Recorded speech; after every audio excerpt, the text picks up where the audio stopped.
Sejam bem-vindos a mais um episódio do Blink Talk. Eu me chamo Arthur Reis. E eu sou a Alana Galveias. O podcast onde quem faz, fala.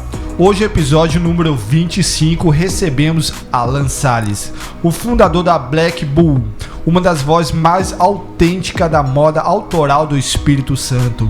Nascido em Caxias, do Rio de Janeiro, e criado por sua mãe, sua maior inspiração. Alan transformou propósito em estética, unindo brasilidade, identidade visual e representatividade. De forma autodidata, iniciou sua trajetória com ecobags e hoje constrói uma marca que é sinônimo de arte e identidade. Seja muito bem-vindo, Alan Salles. Valeu, obrigado. Fico feliz pelo convite e espero contribuir da melhor forma possível para quem vai estar em casa acompanhando a gente. Bacana demais. Alan, você tem uma história muito marcante. Fiquei sabendo que a sua mãe, sua maior inspiração, te falava uma frase muito interessante. Você irá vencer, se tornará um campeão. Essa frase te moldou ao longo da vida? Eu vou te ser bem sincero, assim, já teve muitos momentos da vida que eu pensei em desistir, talvez da própria vida, na real. Mas eu gosto muito de pensar e falar pra galera que tá em casa, você precisa ter um ponto que você recorre quando o pensamento ruim chega, sabe? Você não é capaz, não vai conseguir, não dá, desiste, volta. E eu sempre vou pra essa frase e pra cena lá no Conjunto Campinho, no Rio de Janeiro, por volta de 95, mais ou menos, 94, 95, foi quando minha mãe me disse essa frase. Então ela martela muito. Então eu sempre penso, sabe? Eu falo, não, pera, desiste não. A frase a gente ainda não vivenciou, a gente tá perto, vamos continuar. Então uma promessa que eu fiz à minha mãe que eu daria certo, né? Dentro das minhas metas individuais, daquilo que eu acredito pra minha vida. Então é uma coisa que eu persigo sempre, assim. Esse vai dar certo, continua. A mãe tem aquela história, fala, filho, você vai vencer, você vai conquistar. A mãe tem esse critério, né? Eu creio que você já, desde criança, já ouviu várias frases dessas, né? Qual frase mais te marcou da sua mãe? Aquela que você lembra até hoje. Tem frase que ela fala que a gente nunca esquece. A minha mãe, ela sempre foi... não sei se talvez, acho que pelo estilo de vida dela no Rio de Janeiro, mãe solo, sozinha, tanto que a maioria eu fui criado por mulheres, né? Uhum. Então, por exemplo, 100% das amigas da minha mãe no Rio de Janeiro, elas eram essas mulheres. O marido foi embora, o relacionamento não deu certo, cuido do filho sozinho, então eu fui moldado por essas pessoas. Minha mãe, minha outra mãe de criação, tia Cina, que é a mãe do meu pai. Mas uma coisa que, assim, que minha mãe sempre deixou muito claro, que é aquela questão: você é responsável por aquilo que você faz. Eu vou te instruir, mas saiba que a minha instrução ela vai até um certo ponto. Vai chegar um momento da vida que você vai precisar decidir tanto o que é certo quanto o que é errado. Então eu sempre tive muito isso, sabe? De coisas que eu fazia, que quando eu chegava num determinado ponto eu falava assim, pô, essa linha não dá pra cruzar, não dá, porque vai limite. Contra aquilo que ela me instruiu, é o meu limite, sabe? Então acho que é isso. Acho que ela sempre deixou muito claro sobre respeita o seu limite. Minha mãe sempre foi dessa. Minha mãe nunca foi de frases de efeito, não. Essa que você vai vencer, vai ser um campeão, é a que mais me marca. Uhum. Mas de modo geral na vida, o que realmente eu aprendi muito com minha mãe é o limite. Cuidado, cruzando daqui, aí você vai ter que ser responsável. Que torna lema pra nossa vida. A gente já cresce sabendo que aquele lema que vai perpetuar toda a nossa vida. Sim. E a mãe é ensinamento prático disso. Você que é mãe, tá ouvindo isso, tem seu filho é criado por um lema seu. Preste muita atenção nisso. E a própria referência de vida, né? Às vezes não é nem pelo que a mãe fala, mas é pelo que eu vou ver. Sim. Então eu vi na minha mãe. Minha mãe era visceral, mano. Pensa numa leoa indomável, cai pra dentro e botava pra quebrar, era ela. Então eu acho que eu puxei um pouco essa coisa de fazer, acho que até meio que impulsiva, talvez. Porque eu vi ela, o filho sozinho precisava criar, tem que se virar, mano. Se virava. Então acho que foi muito disso também. Não, legal. Desde criança você falou que tem um seio ali criativo, né?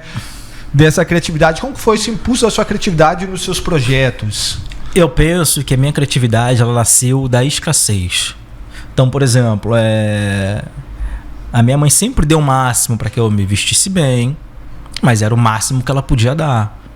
Só que quando eu olhava ao redor aquelas crianças, pô, com uma vida melhor do que a nossa, por exemplo. A gente morava no Conjunto Campinho, né, Rio de Janeiro. A única casa que não tinha muro era a nossa.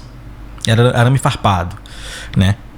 Então, quando eu vinha do colégio, os amigos do colégio passavam e a gente se importa. Isso, criança, dependendo da idade, já começa a se importar. Então, cheguei ali meus 14, 15, já comecei a falar, cara... Então, todo mundo passava pela minha rua, era mato pra tudo quanto é lugar. Não tinha uma... Ai, me fugiu a palavra agora. Uma liberdade, privacidade. Eu não tinha essa privacidade.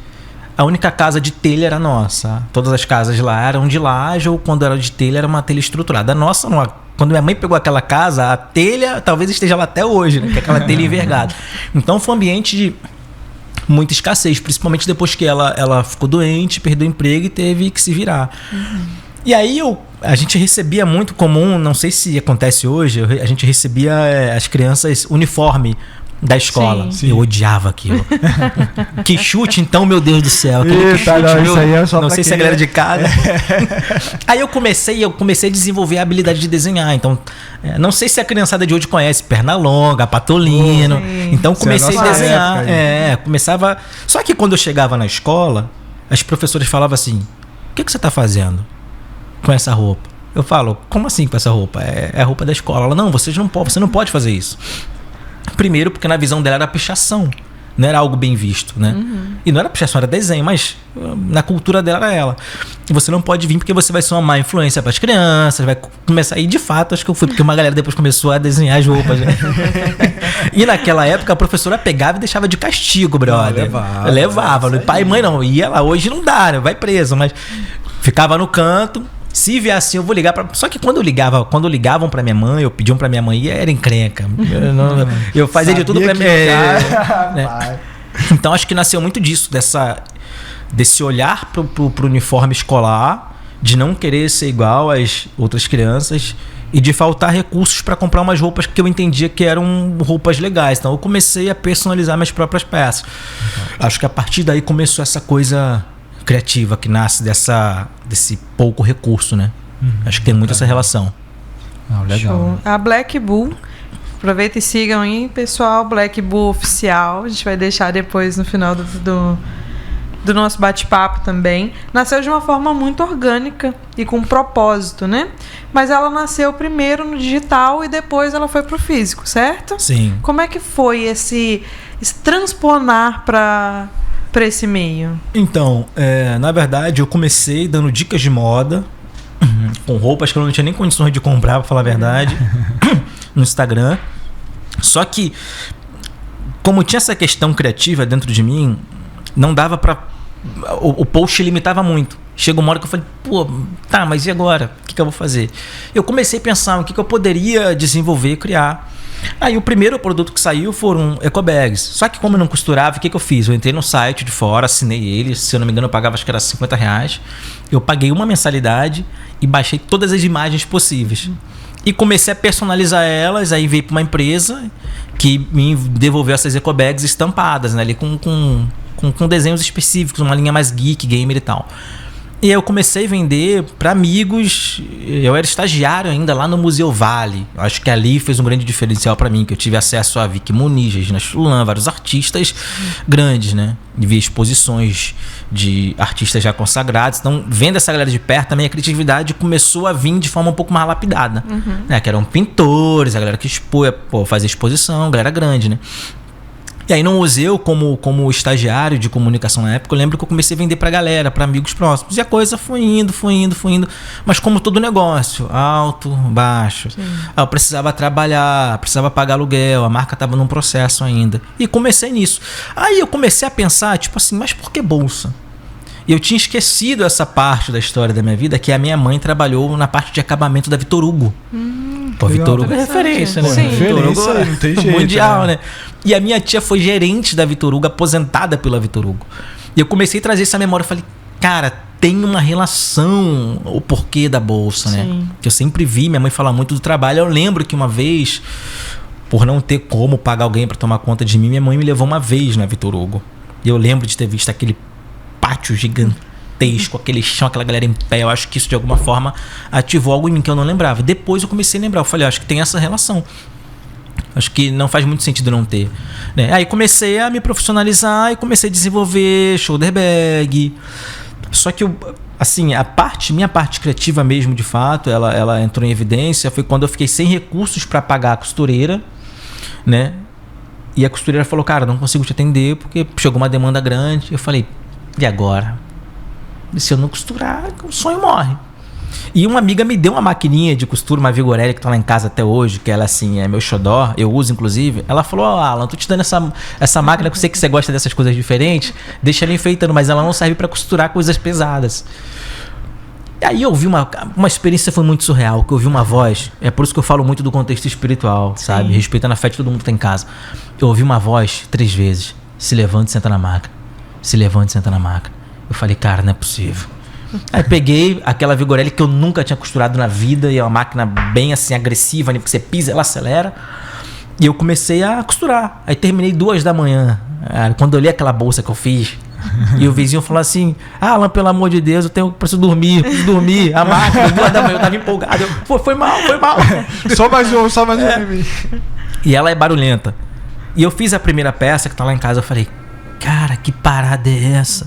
E nunca fiz curso de costura, eu nunca tinha colocado a linha na agulha. E a partir daquela bolsa eu comecei a estudar, fazer outras peças, costurar todo dia, até que eu comecei a desenvolver bolsas que tinham a visão que eu acreditava. Porque qual é a questão? Quando você chega para uma costureira e fala, eu quero muito desenvolver essa bolsa, é muito difícil para a costureira, primeiro, porque ela vai ter que parar o dia dela, fazer uma peça piloto, testar o aviamento, fazer o molde. E se ela estiver muito agarrada, não tem como ela fazer isso. Então era uma coisa que me limitava, né?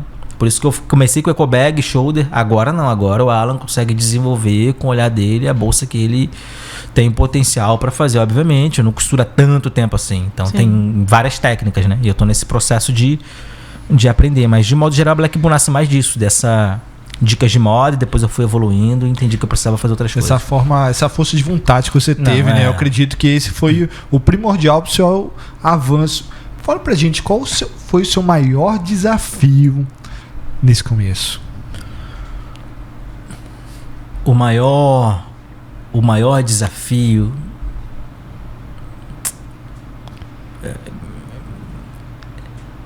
assim, é difícil de reconhecer, mas eu acredito que a maioria enfrenta, acho que o ego. O ego. E você saber ser flexível com a visão, sabe? E no começo, não, acredito, é assim, vem embora e tal, pá. Mas olhando hoje de forma fria, eu acho que é a organização, sabe? Eu acho que o que faz de fato a maioria dos negócios não darem certo é a desorganização, não é nem verba. Porque se você recebe verba no negócio que está desorganizado, esquece. E eu passei por isso. Tô falando que eu passei, né? E quando você não tem verba, mas você está num negócio que é organizado, a possibilidade dele... E quando a grana entra no negócio organizado, esquece, meu. Explode. Sabe? Só explode. Você explode. Então acho que foi muito disso. Eu só comecei. E por muito tempo eu só comecei. Acho que em algum momento eu falhei por não ter aumentado o meu repertório, capital intelectual. Então acho que o meu maior desafio foi se organizar, sabe? A gente começa muito, bora, coragem e tal. Só que chega uma hora que o negócio fala assim, brother, ok, a coragem é legal, mas a organização... Aí a marca tá lá, meu filho, planejamento, pelo amor de Deus. Então eu fui muito indo. Então acho que pra mim, acho que o ego e a falta de organização, acho que foi o meu maior desafio, assim, no geral. Hoje a sua marca ela é inspiradora, inspira muitas pessoas, mas para você, qual foi a sua maior inspiração para começar ou para continuar o seu negócio dentro e fora da moda? A minha maior inspiração é sempre minha coroa, é sempre minha mãe, sabe? Tipo assim, porque eu montei para ajudar a gente. Não, mentira, foi minha mãe. Minha primeira inspiração foi porque eu tinha prometido, ela falei, eu vou te dar um final melhor.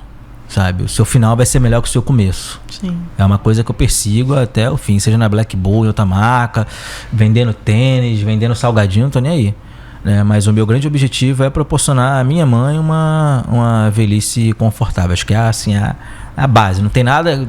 Qualquer outra coisa dessa vem bem depois, né? Sim. Então, acho que isso foi o que me motivou, né, a criar, de fato, a Black Bull. Mas, obviamente, que, pô, é você também proporcionar uma transformação social, sabe? Você poder ser uma inspiração para pessoas que hoje não tem uma inspiração tão próxima, né? E acho que eu consigo hoje me conectar com um público jovem muito interessante. Sim. Tem a galera que vem, que chega, pô, me dá um conselho e tal. Eu falo, cara, como é que eu vou falar sobre isso pra esse cara? Mas quando você olha pra sua história, você fala assim, não, eu tenho história, peraí, eu tenho história pra contar, né? Mas o que mais me inspirou foi, sem dúvidas, a dar uma vida melhor pra minha mãe. É o porquê, né, cara? É o meu porquê, é o que não me deixa parar. Quem não tem o porquê não sai do lugar. Não, e tem um sonho, livro, não almeja. tem um livro muito interessante, Comece pelo Porquê, do Simon Sinek. Se você não tiver um porquê forte, esquece, acabou. Não tem nada. O cara não pode tem ter o melhor dinheiro. projeto do mundo. Não, Se o cara não tiver um porquê, não se move. Não adianta. Não adianta. A minha mãe, naquela época, ela tinha um porquê dela. Eu lembro que minha avó falou com ela assim: Lícia, deixa ela vir pra cá ficar na Bahia comigo. Ela não. Eu nasceu de mim e vai ficar comigo até o fim. Eu era o porquê. Então eu vi minha mãe criar empreendimentos e assim, fracassou em todos eles. Começou a cuidar de criança, falar, mãe, pelo amor de Deus, meu Deus do céu, não deu certo. Vendeu o salgado, vendeu a acarajé, fez, mas mantendo a casa. Indo, não dava certo, criava uma outra coisa. Então acho que eu puxei muito isso dela, essa obsessão de ir até o final, entendeu? Então acho que é muito disso. Pô, que legal. E você acha que foi isso que definiu ali o DNA, a essência da sua marca? Não tenha dúvidas. Eu via minha mãe com trabalhos muito manuais, sabe? Aquele tete-a-tete daquela época era muito... Não sei se chama... Tem uma expressão, acho que é mais CATS, aquela galera que fica na rua vendendo espelho, vendendo sapateiro. Não sei se você lembra. De vez em quando acontece, eu vejo. Como que é o nome? Prestamista. Caramba, eu jurava que era mascate. Então, assim, e era muito disso, dessa galera que ficava vendendo iogurte de porta em porta, né? Tanto que quando eu comecei a vender a Black, chegou uma fase da Black Book, eu comecei de porta em porta. Sim. Oferecendo pra galera. O início é esse mesmo. E se eu tiver que fazer hoje, eu faço de novo. Eu não tô nem aí, entendeu? Não tem essa.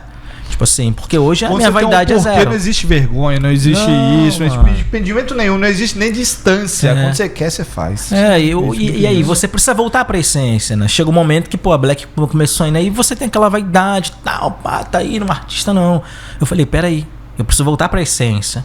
A essência daquele cara porta a porta, que trocava uma ideia, que enchia a bolsa de mochila, que quer dar rolê no calçadão. Você tem que ser esse cara. Esse é o Alan. Sabe? Eu acho que é isso que eu não posso perder. Não tô falando que você não possa avançar. Você tem que avançar. Sim. Mas olhar esse, né? É ali que tá. É que nem o Mano Brown fala, ó, olha pro cara do passado, a resposta tá lá. Por que você começou? Então acho que é muito disso de você olhar pra essência, né? Show. E o mercado muito competitivo, né? Como que você hoje equilibra a autenticidade das suas marcas, das suas bolsas, carregando o seu DNA, carregando aquilo que você acredita com esse mercado comercial, com a sua estratégia comercial? Eu vou ser bem sincero a você, assim, eu tenho uma visão, eu vou ficar com ela até o final. E se não der certo, vai ser a minha responsabilidade, sabe? E não é orgulho, eu acredito. Sim, eu acredito nessa identidade, eu não acredito numa outra. Eu posso trabalhar no outro ramo, mas se tratando de moda, o que eu acredito é nessa identidade. Seja na Black Bull, seja em outros projetos, mas é nessa identidade e diferente. Só que uma coisa que é muito interessante, que talvez seja uma próxima pergunta, mas qual é a questão que eu percebo? É que a gente falha muito nesse processo de olhar para o mercado e conciliar com o que eu acredito. Por exemplo, o mercado quer bolsa roxa. Mano, eu tenho que fazer bolsa roxa. Eu posso manter a minha estética, a minha identidade, mas eu tenho que fazer a bolsa roxa. Por quê? Porque a marca precisa se manter. E em muitos momentos, não, eu acredito nisso, é isso aqui, bora. Eu ainda mantenho, mas com flexibilidade. Então, por exemplo, a Black Bull, ela é um projeto muito importante. Mas o Alan hoje está em um outro ciclo. Então, o que eu tenho aprendido nessa jornada? Não coloque os seus ovos num único cesto. Eu flexibilizei minha visão, porque antes era Black Bull até o final e vai. Só que hoje o meu olhar é diferente. Então hoje eu estou num outro ciclo. Num outro projeto. Então eu entendo que a vida ela é cíclica, né? E entrando nessa questão, voltando para ela, acho que você precisa... É a questão do ego. Qual é o lance do artista? O artista é ótimo em criar. Uau! Ele é terrível em vender. De modo geral. Você pode ver. Tem um monte de artista aí com potencial gigantesco. Mas não é só artista, não. Tudo que a pessoa sabe muito bom nisso é horrível em vender. E aí é uma questão interessante. Por quê? Porque eu caio naquela zona de... eu tenho que focar muito naquilo que eu sou bom. E eu era dessa linha. E eu acredito que você tem que focar no que você é bom. Mas, por outro lado, aquilo que você é muito bom também é a sua zona de conforto. Ela te protege. Não, eu sou muito bom criativamente, vou focar nisso. Não, cara, você tem que se desenvolver. Já pensou você unir aquilo que você é muito bom com aquilo que você não é tão bom e você precisa, por exemplo, gestão financeira? Imagine um cara que é muito criativo, mas que é um cara bom também em números. Olha, acabou, meu irmão. O cara cresce, meu irmão. O que ele fizer, ele cresce. Hoje eu leio muito sobre vendas, né? Porque foi uma parte que eu falei muito. É criatividade? Não, é isso daqui. Não, cara, peraí. Você é o dono da marca. É o seu trabalho. Sim. Você não precisa ser o cara mais top de vendas, mas você tem que entender o game. Porque aí a sua criação ela vai ser condicionada nisso, né? Então, acho que a gente, de modo geral, a gente pensa muito no produto e esquece o mercado. Não, mano, é o produto em prol do mercado.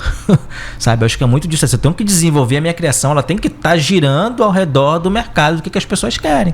Porque se eu não estiver atento a isso, eu só vou criar produto legal. É legal, tá, mas e aí? Eu acredito na minha visão, mas ela precisa ter uma base de estratégica de vendas, de planejamento financeiro, de planejamento de coleção, o que eu vou lançar, o que eu não vou lançar, por quanto tempo, quais peças são ideais, o que as pessoas querem, o que as marcas estão fazendo.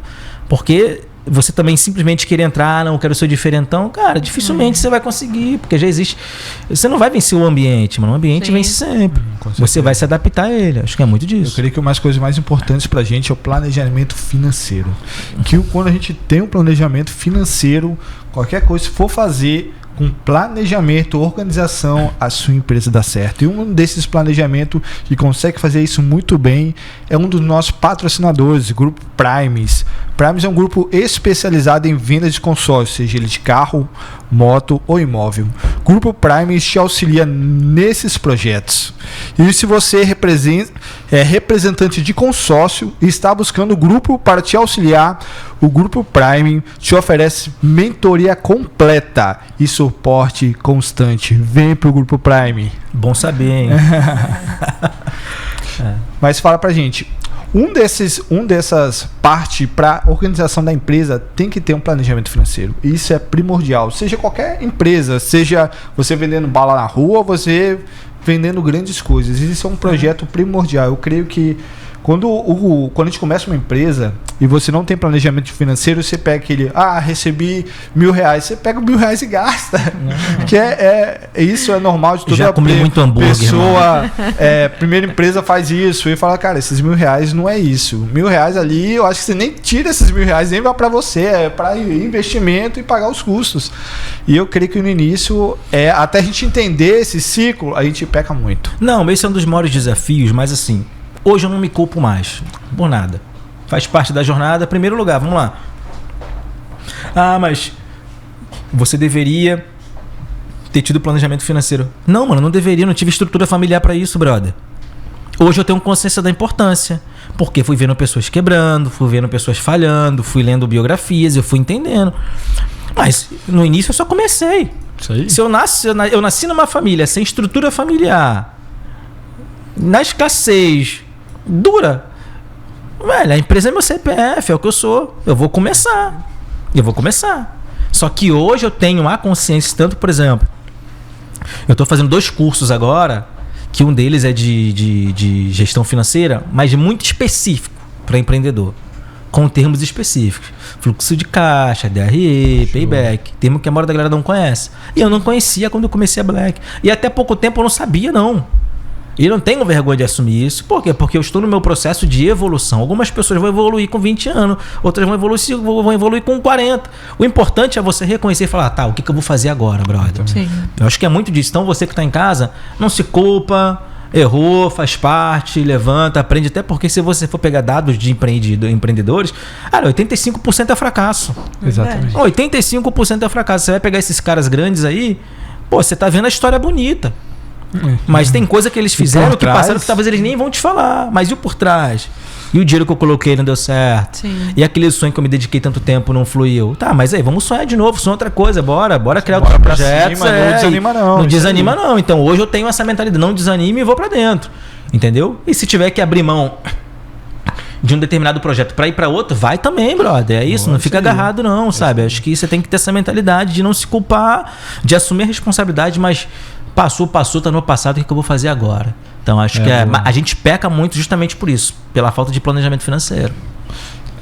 Mas eu creio que a Black Bull é fenomenal. O estilo, olha, mostra a bolsa. Cara, fica muito estilosa essa bolsa, gente. Cara, ó, olha o design da bolsa. Isso é diferenciado, cara. Se você quer comprar a Black Bull, algum artigo, ó, daqui, ó, fala o seu Instagram, é Black Bull Oficial. Black Bull Oficial. Já segue aqui embaixo. Olha a bolsa aqui. Dá um pouquinho. Ó, isso aqui é uma das coleções, gente. Ó, gente, é uma bolsa especializada para você. Você ficou interessado em bolsas diferentes e outros aspectos. Só seguir aqui embaixo. Pega esse muito link. Funcional. Já vai para a loja. E já pega a bolsa, gente. Não perde a oportunidade. Linda. E você estava falando sobre finanças? Cara, na Black Bull eu errei muito na Black Bull. Errei bastante. E foi meu primeiro empreendimento. Não tem como eu errar no outro, né? Até porque quando você trabalha numa empresa de alguém, você vai... Pô, tem uma estrutura pronta, cara. É mesmo que, sei lá, eu vou trabalhar na Vitor Hugo. Eu vou errar muito menos.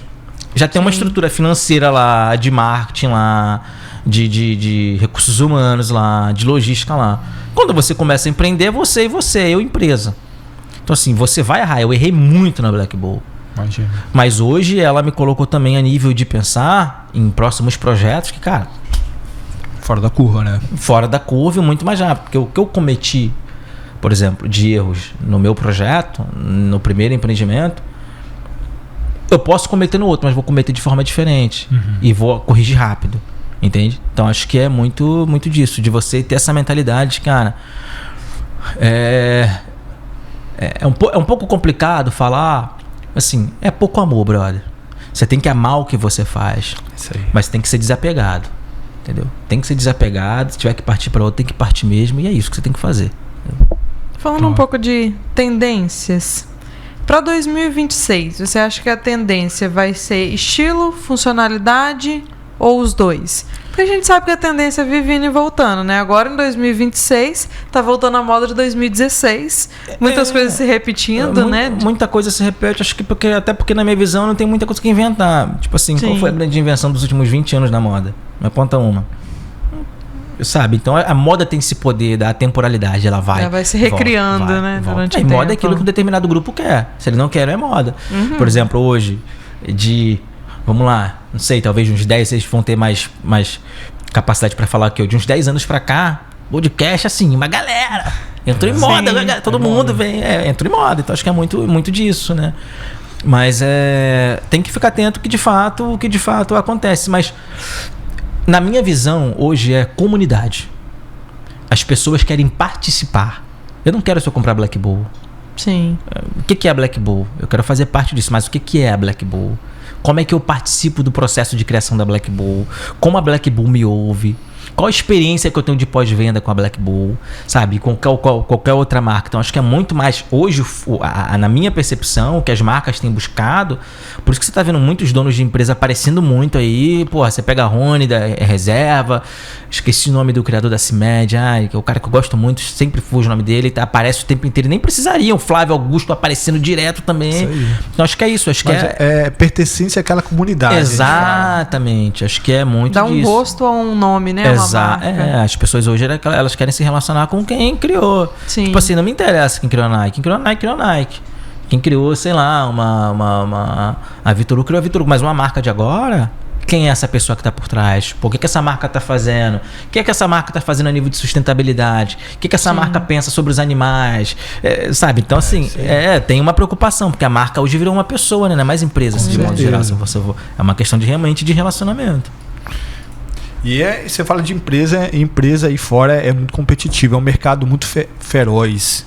Como que você equilibra essa autenticidade com estratégia comercial? Como que você lida com isso? Então, assim, para te ser bem franco, se tratando da Black Bull, como eu falei, foi um projeto muito importante para mim, foi um ciclo importante. E hoje eu tenho um olhar para outras vertentes. Na Black Bull, tanto como criador, como o cara que estava na frente da marca, eu errei bastante. Acho que eu errei bastante pela falta de planejamento. Eu errei bastante, talvez, em alguns momentos que eu poderia ter pedido ajuda, eu não pedi. Que eu entendi que eu ia resolver e não consegui. Ou não, eu criei, eu vou até o final, vamos fazer, eu vou dar um jeito, vou virar e não virava. Sabe? Prometi também e não entreguei. Então, assim, foram muitos aprendizados, né? Na Black Bull, mas na minha percepção é um jogo de paciência, sabe? É como eu falei, você precisa ter o seu olhar daquilo que você acredita, mas eu preciso entender o que o mercado quer, o que as pessoas querem. E como é que eu entendo o que as pessoas querem? Eu me relaciono com elas. Sim. Sabe? Eu faço pesquisa com elas. E a Black Bull foi muito interessante porque todo mundo... eu canso de passar em locais que eu vejo bolsas de 10 anos atrás. Então, assim, é um projeto que ele ainda está em desenvolvimento. Está em expansão. Não tem jeito. Não tem jeito. É um jogo de paciência. Tem negócios que você vai lançar, ele vai explodir em 6 meses. Tem outros que vão levar 20 anos. Como é que você explica isso? Cara, pra mim, o tempo é o tempo. Tem coisas que tem que acontecer num determinado tempo. Entendeu? Mas esse olhar de você ficar atento, por exemplo, você tem hoje muitas plataformas, você é a galera de moda, FFW, você consegue acompanhar as tendências, você consegue ver os desfiles que estão acontecendo, até porque os desfiles, eles já são uma ideia do que o mercado quer. Sim. Então acho que é muito disso, de você unificar a sua visão com o que o mercado deseja, mas como é que eu vou saber? Me relacionando com as pessoas, entendendo o que elas querem, e a partir daí eu ataco. Sim. Show. Bacana. Foi uma parte que a marca, ela falhou, né? Foi muito criação. Pô, até legal. Pô, os produtos são legais. Mas chegava um momento que não vendia. Ou vendia, mas num nível muito baixo. Pô, o trampo é legal. Tá, mas por que ele não usa, já que é legal? Então aí você vê que de fato faltou erro faltou acerto no planejamento, né? Entendi.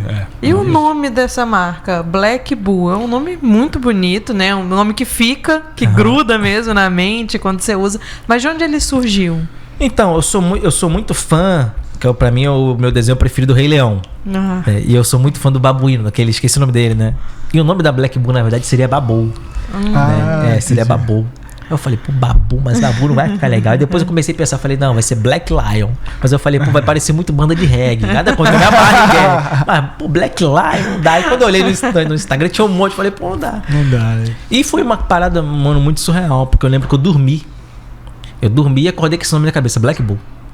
E eu falei, cara, que experiência louca é essa? Black Bull, eu fui pro papel anotar.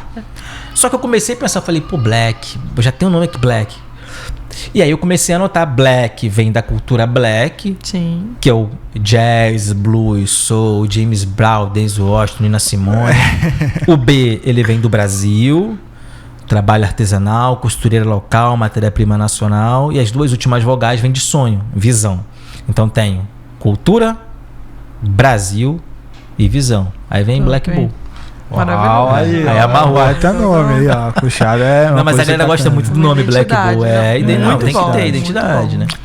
E é um estilo diferenciado, é um estilo próprio e é muito estiloso, cara. E marcas assim, você pode pegar marcas, se você pesquisar, tem muitas marcas que, se eu falar aqui de nome, vocês não conhecem, vocês nunca ouviram falar, mas são marcas grandes, né? Mas porque elas trabalham com essa ideia do diferente para um público específico. E aí, como não é uma marca que tem um viés tão comercial, até pela estética, é para um público específico reduzido, é que vai requerer mais paciência para você chegar nessa galera. Você falando de público reduzido, eu lembro daquela, não sei se é na Europa, é aquela roupa só para mulher magra. Que dentro da porta tem um limite lá de tantos centímetros, se a mulher só entra na loja e passar por aquela porta, é pequena.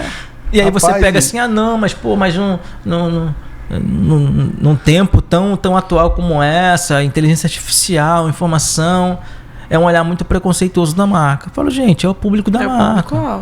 E é estourada, tá? Compra uma Ferrari e fica tentando personalizar. Você vai ver o que vai te acontecer. Por quê? Porque cada marca tem ali uma sua essência ali. Tem a sua essência. Cabe a você se adequar, comprar ou não. Então acho que é muito disso. Por quê? Porque tá pedindo cada vez mais comunidade. Tem marca que pensa o contrário, tá tudo bem. Cada um segue a estratégia que quer. Tá dando certo, vai. Entendeu? Mas acho que é importante olhar que a marca, ela entendeu que ela tem um viés específico que ela vai atacar ali. Naquela pegada mais micro, né? Bacana. Falando de marca e de estilo, um dos nossos patrocínios é a Amarilis Modas. Fica aqui em Moraes Laranjeiras. Roupa feminina de alta performance e alfaiataria, roupas lindíssimas. Fica aqui perto do Hospital Jaime. Se você colocar no Instagram @amarilismoda, você já vai olhar e já vai ter o site personalizado para você.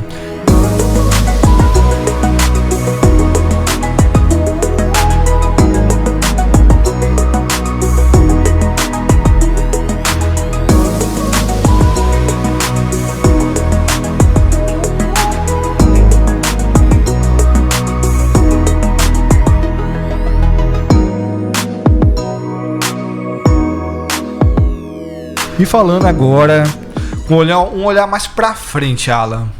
Quais são os seus próximos passos? Aproveitando o gancho dessa pergunta, eu vou perguntar como mãe. Vem aí a linha Mamãe Bebê?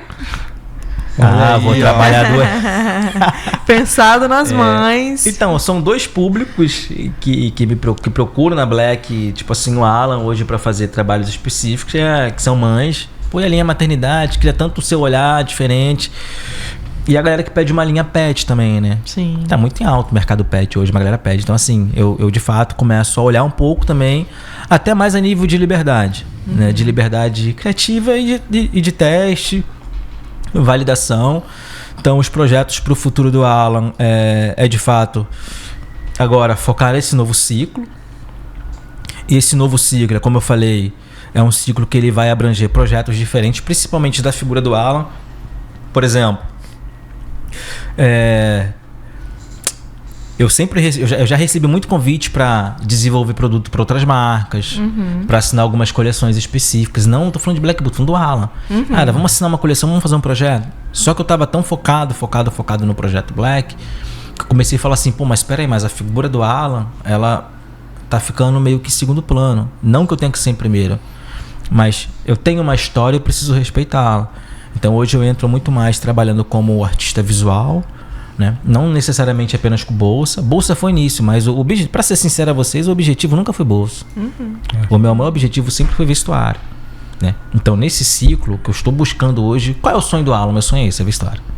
Quero trabalhar com vestuário. 2020 não, quero em 2026. O meu foco é esse, sabe? Então, assim, de realmente fazer acontecer. Aí vem coisa nova por aí, olha aí. Não, vem.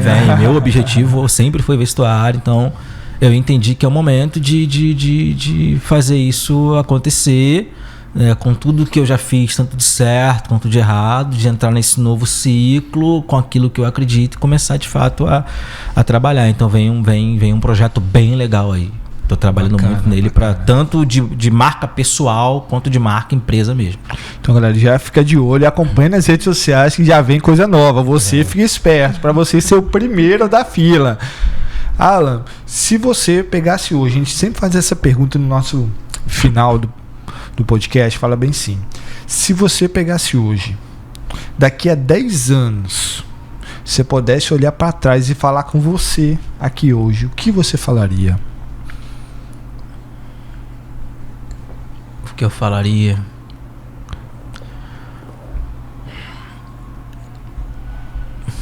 acho que foi a minha maior lição, assim, de forma bem direta e curta, seja autorresponsável. Você é responsável sempre, não importa. Sabe? Por exemplo, te dar um exemplo. Quando a pandemia chegou, né? Imagine você que está em casa agora, que tem empresa que quebrou. Você não tem culpa da pandemia, mas você é responsável por ela ter afetado seu negócio. Sabe? Então acho que é muito disso. A gente precisa ser autorresponsável, porque a gente fala o governo, o investidor, o meu colaborador. Tá, mas e você, cara? E você é o que está na ponta da lança. Então você é um reflexo do todo, entendeu? Aliás, o todo é um reflexo de você. Sim. De modo geral. Então acho que é muito disso. Se eu pudesse dar um recado pro Alan do passado e para quem tá em casa, seja autorresponsável. Porque quando você é autorresponsável, você não se pune, você fala assim: eu não posso fazer isso de novo. O resultado vai ser o mesmo, pô. Então eu preciso fazer diferente. Então você vai sempre buscar fazer o que você é 1% todo dia, entendeu? Então acho que é muito disso. Essa autorresponsabilidade vai fazer você se analisar e buscar a excelência. É o livro do Thiago Brunet, se não me engano. Gosto. O livro fala sobre isso, autorresponsabilidade. Na verdade, fala sobre isso o livro. Seja 1% melhor a cada dia. A cada dia. E em muitos momentos eu não fui autorresponsável. Em muitos momentos eu tentei terceirizar, foi fulano, foi ciclano, mas sendo free, fala, não, mano, eu sou responsável. Sim. Eu não fui capaz de fazer. E não tem problema, gente. Você falar assim, eu não sou capaz para fazer isso. Se capacite. Sim. Lógico. Sabe? Então assim, não dá porque eu não sei. Não, você não quer. Se você quiser, você vai aprender. Sua vida depender disso, você vai aprender. Exatamente. Você pode não ser especialista em física quântica, mas se você começar a ler pelo menos 1% do que significa, você vai aprender. Sim. Entende? Então acho que é muito disso, né? Eu vi numa palestra recente um pensamento sobre autorresponsabilidade e sobre visão de futuro e de presente. Pensando em você daqui a 10 anos, eu não sei a sua idade, mas estou dizendo, colocando numa realidade minha, daqui a 10 anos as minhas limitações vão ser diferentes das minhas limitações hoje. Hoje, por exemplo, eu tenho filhos pequenos, daqui a 10 anos eles não serão tão pequenos mais. Mas o que daqui a 10 anos eu gostaria de fazer com a minha pessoa de hoje e que eu não poderia? Um exemplo. Quando você já está mais na terceira idade, está ali mais velho, você já não tem mais o mesmo ânimo de correr, por exemplo. Mas hoje, você pode. E aí, se você for parar para olhar você daqui a 20 anos, você vai ver, poxa, eu poderia ter feito quando eu tinha 20, quando eu tinha 30. E não fiz. Então, essa autorresponsabilidade, junto com esse pensamento de que hoje eu posso chegar onde eu quiser, hoje a Black Bull pode chegar onde eu quiser, que ela chegue. O céu é o limite hoje. Isso traz um senso de pertencimento àquele momento muito grande. Sim. É muito interessante você falar que será em 2026 que você vai trazer as suas novas ideias, porque é esse senso de pertencimento. Eu estou em 2026 e eu farei dar certo em 2026. Eu farei dar certo. E isso é uma identidade da sua marca, é por isso que os seus produtos são excelentes, visivelmente excelentes. Sua marca não deixa dúvida dessa inspiração na sua mãe, dessa inspiração em quem você é, dela carregar a identidade de quem você é. É um prazer conversar com alguém tão inteligente, tão inspirador, tão cheio de amor no que faz, no que vai fazer. E eu tenho certeza que a gente ainda vai ouvir falar muito dessa marca, principalmente em vestuário e bolsas. Estarei lá para comprar, já vou adquirir a minha, tá? E fico no aguardo das novas novidades também. Vão vir, eu acho que eu coloquei como meta, cara, qual a sua meta para 2026? Fazer seu ano mais impactante que eu vivi, sabe? Porque 2027, cara, as coisas são tão rápidas que você vai pegar as empresas hoje, as empresas não planejam mais 5 anos, né? 2, 3 máximo. Porque é tudo muito rápido, entendeu? Em um ano muda muita coisa, em 6 meses muda muita coisa. Então eu coloquei que 2026 vai ser o ano que ela não pode ser os mesmos erros, tem que ser uma versão total. Quem me conheceu há um mês atrás não me conhece agora, é um outro Alan. Totalmente. E eu acredito muito na transformação imediata. Se você colocar, eu vou fazer, acabou. Mas se for uma decisão verdadeira, mano, eu vou parar de fumar. Você vai parar de fumar. Eu vou parar de ficar colocando meu dinheiro. Você vai parar, velho, porque você decidiu de forma intensa. Então eu decidi que a versão 2025 do Alan ela não existe nunca mais.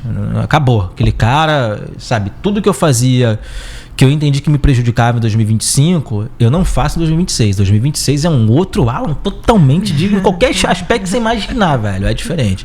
Por isso que eu falo, vai ser em 2026. 2027 não me interessa, 8 não me interessa, 9, 30... 2026, esse é o ano que eu determinei que vai ser um ano de virada, entendeu? Então acho que é muito, muito disso, sobre determinar. Determinação, é exatamente isso. E pra gente finalizar esse episódio, foi magnífico. Muito obrigado de primeira mão, Alan, pela tua presença em nosso episódio, por estar aqui junto com a gente no Blink Talk. E você que nos assistiu até aqui, muito obrigado de coração. A gente agradece para você olhar, assistir com carinho nossa entrevista, até contar um pouco da história do Alan, que foi surpreendente. Desde já, eu quero desejar um grande abraço para todos vocês, e eu creio que vai ser um ano fenomenal, como para Alan e para cada um de vocês. Gente, a gente fica por aqui. Muito obrigado pela participação sua, Alan. Da Alana também participou com a gente. Gente, fica com Deus, até a próxima, e a gente se vê no próximo episódio. Massa, valeu.